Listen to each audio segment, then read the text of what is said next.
Existe uma rivalidade que simplesmente ninguém esperava ver nascer na NBA. Durante muito tempo, a liga tentou vender a imagem de que Jalen Brunson e Victor Wembanyama tinham apenas uma competição saudável, respeito, admiração, dois grandes jogadores fazendo história. Mas basta apenas 6 segundos, isso mesmo que vocês ouviram, né, guys? Basta apenas 6 segundos. 6 segundos de um vídeo gravado durante a comemoração do título de campeão da NBA do New York Knicks para toda essa narrativa simplesmente desmoronar. Porque logo depois de conquistar o título de campeão da NBA, temporada de 2026, Jalen Brunson apareceu liderando o coro dos torcedores em uma festa, gritando o nome do menino Wemby de maneira claramente provocativa. Em poucas horas aquele vídeo já havia ultrapassado milhões de visualizações. A internet entrou na guerra. Torcedores do New York Knicks disseram que era apenas provocação típica de um campeão da NBA. Já os torcedores do San Antonio Spurs enxergaram aquilo como um desrespeito completamente desnecessário. Mas o mais impressionante disso tudo é que aquilo tudo estava longe de ser um momento impulsivo. Na manhã seguinte, durante a coletiva de imprensa, Jalen Brunson teve a oportunidade perfeita para poder culpar, né, o calor da comemoração, colocar a culpa no champanhe, na adrenalina. Ele poderia simplesmente pedir desculpas e encerrar toda essa discussão. Só que ele fez exatamente o contrário. Sem hesitar, sem recuar, ele olhou diretamente para os jornalistas e reforçou a sua posição. Segundo Brunson, toda a mídia havia criado um hype gigantesco em cima do menininho Wemby e esquecido quem realmente havia sido o MVP daquela temporada. You all hyped him, but forgot who the real MVP is. Essa declaração incendiou completamente a NBA, porque ela deixou claro que aquilo não era, guys, uma brincadeira, era pessoal. E foi justamente aí que muita gente começou a perguntar como essa rivalidade realmente começou. Porque ninguém passa de respeito para ódio dessa forma, da noite para o dia. E quando começaram a revisar os acontecimentos, descobriram que tudo havia começado 2 anos antes. Isso mesmo que vocês ouviram, 2 anos antes. Senta que vem história, guys. Voltamos lá, né, para março de 2024. Frost Baker Center, San Antonio Spurs contra a franquia do New York Knicks. Naquela noite, Jalen Brunson fez simplesmente o melhor jogo da sua carreira. Foram 61 pontos. Incríveis 61 pontos do menininho Jalen Brunson. Uma atuação absolutamente histórica. Cara, 61 pontos é um jogo, guys. É bom ou vocês querem mais? É pouco ou vocês querem mais? Ele ficou apenas, né, a 1 ponto de igualar o recorde de pontuação da história da franquia do New York Knicks, que pertence ao meu mano Carmelo Anthony. Era uma daquelas noites em que absolutamente toda a atenção deveria estar voltada para o menininho de Jalen Brunson, mas havia um grande problema. Do outro lado da quadra estava um garoto chamado Victor Wembanyama. Ainda em sua primeira temporada, a sua temporada de estreia, a sua temporada de calouro, ele resolveu produzir uma das atuações mais absurdas já vista por um novato da NBA.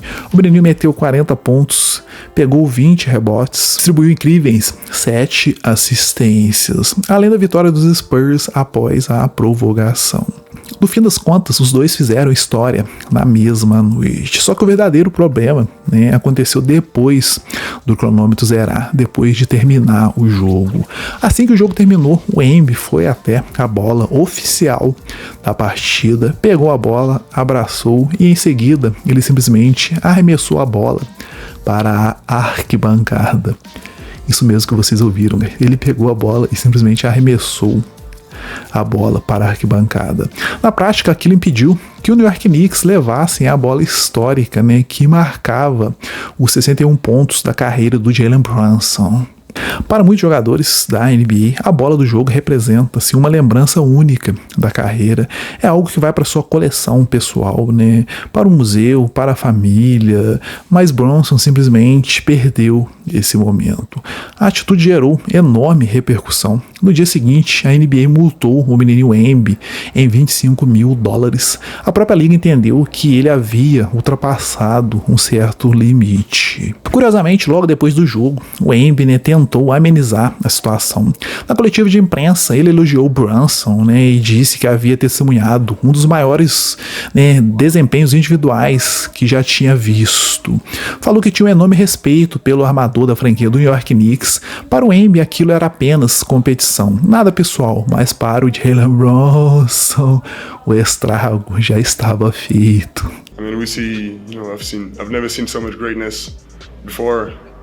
The season has been going on for just some months. Porque existe uma regra não escrita dentro da NBA. Quando o jogador produz uma atuação histórica, a bola daquele jogo pertence a ele. E ponto final. Não tem outro jeito, guys. O cara fez seu jogo histórico, leva a bola do jogo para casa e ponto final, encerra a história.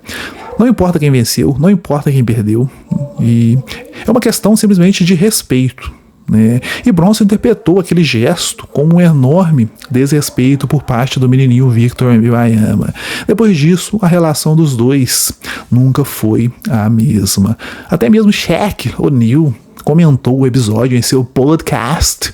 Shaq afirmou que um calouro jamais deveria tirar esse momento histórico do outro jogador, principalmente depois de uma atuação daquela magnitude. Segundo ele, aquilo ultrapassava completamente a rivalidade esportiva. Era uma quebra, digamos, de etiqueta da própria NBA. E Brunson nunca esqueceu. Ele simplesmente guardou aquilo e esperou durante 2 anos até encontrar um momento perfeito para poder responder dentro de quadra. Avançamos agora para as finais da NBA de 2026. New York Knicks versus San Antonio Spurs. Brunson contra Victor Wembanyama. Logo no jogo 3, a tensão finalmente explodiu. É uma jogada aparentemente comum.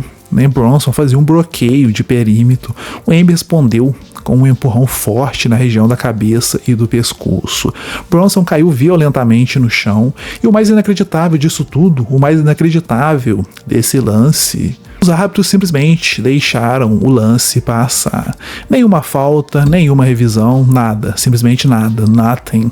O jogo continuou normalmente. No dia seguinte, porém, o próprio chefe da arbitragem da NBA reconheceu publicamente que houve um erro da arbitragem naquela noite. Segundo ele, a falta deveria ter sido marcada. Mesmo assim, a liga decidiu não transformar o lance em uma falta flagrante após a revisão oficial. Essa decisão gerou ainda mais revolta, especialmente entre o New York Knicks. Por outro lado, pessoas próximas ao Wemby defenderam que toda aquela agressividade era consequência da maneira como o New York Knicks vinha marcando o francês durante toda a série. Segundo essas fontes, o New York Knicks haviam decidido transformar o Wemby no alvo principal do contato físico. E olhando para a série inteira, realmente existia vários indícios disso. Mike Brown sabia que tentar atacar o menino Victor Wembanyama próximo à cesta era praticamente suicídio. Então, o New York Knicks mudaram completamente a sua estratégia ofensiva. Em vez de desafiar o francês dentro do garrafão, eles passaram a usar o pick and roll praticamente em todas as posses de bola. O objetivo era bem simples: obrigar o menino Wemby a defender longe da cesta, fazer o pivô correr, trocar marcações, mover constantemente aqueles 2,24 m de altura. Era uma guerra de desgaste. O New York Knicks queriam cansar o menininho Victor Wembanyama, e não apenas ofensivamente, mas também fisicamente. Fisicamente, mentalmente, durante praticamente toda a série. Os jogadores de Nova York buscavam contato o tempo todo contra o francês, bloqueios pesados, empurrões, disputas físicas, tudo fazia parte da estratégia. No jogo 4, por exemplo, depois de converter uma cesta difícil sobre o Mitchell Robinson, o Wemby provocou o banco da franquia do New York Knicks Apontou, né, para o ouvido, guys. Mitchell Robinson respondeu da pior maneira possível. Acertou uma cotovelada forte no rosto do menininho Wemby. A série já havia deixado de ser apenas basquete. Era uma batalha psicológica e física. Enquanto isso, o Draymond Green chegou a comentar em seu podcast que o New York Knicks estavam utilizando um nível de contato muito acima do normal, justamente porque sabiam do impacto que o menininho Wemby poderia causar. Mas toda essa rivalidade entre Brunson e Victor Wembanyama nunca foi apenas sobre uma bola do jogo, nunca foi apenas sobre falta, nunca foi apenas sobre provocação. Na verdade, era um choque entre duas histórias completamente opostas. Antes de encerrar, guys, existe assim uma pergunta que fica no ar. Será que toda essa rivalidade nasceu apenas por causa do basquete ou ela acabou sendo alimentada porque era exatamente o que a NBA precisava?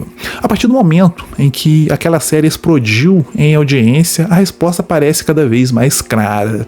A ESPN, a Fox Sport e praticamente todos os grandes programas esportivos perceberam imediatamente que existia ouro nas mãos deles. Não era apenas New York Knicks versus San Antonio Spurs, não era apenas Jalen Brunson versus Victor Wembanyama, era o confronto perfeito entre duas narrativas completamente opostas. De um lado, Nova York, a maior cidade dos Estados Unidos, a franquia que passou décadas esperando voltar ao topo da NBA. O armador de apenas 1,88 de altura, que ouviu durante toda a carreira que jamais seria o rosto de uma franquia campeã da NBA. Do outro lado, tínhamos Victor Wembanyama, o fenômeno francês, o Allen, o jogador de 2,24 m, tratado como o futuro absoluto da NBA antes mesmo de estar oficialmente na liga. As emissoras entenderam que esse contraste se vendia sozinho, enquanto Bronson representava o trabalhador que conquistou tudo através do esforço, o Wemby representava o talento cercado por uma expectativa gigantesca desde adolescente. Era praticamente impossível criar um roteiro melhor. E quando maior ficava essa narrativa, maior ficava também a pressão sobre os dois jogadores. Cada jogo parecia uma final, cada lance era analisado em câmera lenta, cada provocação virava manchete, cada falta gerava horas de discussão na televisão. E isso inevitavelmente mudou o comportamento dentro de quadra. Os contatos ficaram mais fortes, as faltas ficaram mais duras, os empurrões começaram a aparecer, as provocações aumentaram. A série deixou de ser apenas uma disputa técnica, ela virou uma guerra psicológica, porque Brunson sabia exatamente o que estava em jogo. Se deixasse o Wemby conquistar aquele título logo com seus 22 anos de idade, a narrativa seria impiedosa. A mídia passaria anos dizendo que Brunson era apenas mais um excelente jogador de temporada regular, mas incapaz de vencer quando realmente importava. E Bronson não aceitou esse papel. Ele decidiu escrever a sua própria história. Foi por isso que vimos atuações tão lendárias no jogo decisivo. 45 pontos, arremessos impossíveis, controle absoluto do ritmo da partida e, acima de tudo, título que mudou completamente a percepção sobre a sua carreira. Mas o campeonato resolveu essa rivalidade? Muito pelo contrário. Talvez ela tenha apenas começado, porque agora existe um detalhe impossível de ignorar. O Wemby perdeu, e poucos jogadores na história da NBA transformam derrotas em combustível como grandes superestrelas. Segundo pessoas próximas ao ambiente do Wemby, o Wemby praticamente voltou direto para a academia, sem férias prolongadas, sem entrevistas chamativas, sem grandes declarações, apenas trabalho. A derrota virou motivação. Enquanto isso, em Nova York, Brunson também não parece disposto a aliviar.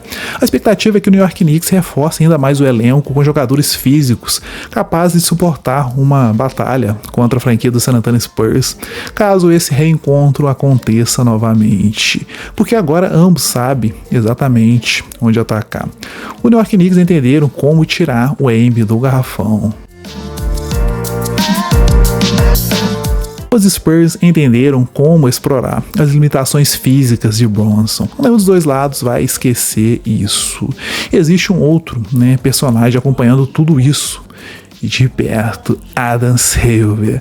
A NBA sabe perfeitamente que essa rivalidade pode ser uma das maiores ferramentas de marketing da próxima década, mas também sabe que existe uma linha muito fina entre intensidade esportiva e uma confusão generalizada. Quando New York Knicks e Spurs voltarem a se enfrentar, cada falta será observada, cada provocação será interpretada, cada olhar entre Jalen Brunson e Victor Wembanyama será notícia.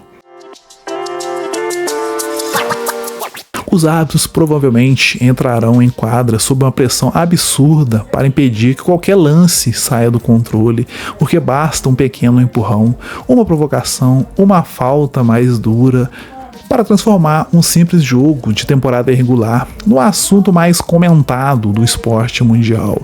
E talvez seja justamente isso que torne essa história tão fascinante. Ela não é construída apenas por talento, ela é construída por orgulho, por respeito, por narrativas completamente diferentes. De um lado, o jogador que passou anos ouvindo que era pequeno demais para dominar a NBA, do outro lado, o fenômeno tratado como o futuro da liga, mesmo antes de jogar a sua primeira partida. São duas trajetórias completamente opostas, dois caminhos diferentes para chegar exatamente no mesmo lugar, no topo da NBA. E agora resta apenas esperar pelo próximo capítulo. Será que Bronson continuará mostrando que conquistou tudo pelo mérito? Ou Victor Wembanyama vai transformar essa derrota em motivação necessária para poder dominar a liga nos próximos anos? Uma coisa parece praticamente certa. Quando New York Knicks e San Antonio Spurs voltarem a dividir a mesma quadra, ninguém estará assistindo apenas a um jogo de basquete. Todos estarão assistindo ao próximo capítulo daquela que pode se tornar a maior rivalidade da nova geração da NBA. Agora eu quero saber a opinião de vocês. Você acha que o Jalen Brunson passou dos limites depois do título de campeão da NBA? Ou foi apenas uma resposta ao tratamento que recebeu diante de toda a sua carreira? E principalmente, quem vence esse duelo daqui pra frente? Jalen Brunson ou Victor Wembanyama? Comenta aqui, beleza? É isso, galera. Valeu pela companhia. Se cuidem. Até o nosso próximo vídeo. Bye, bye.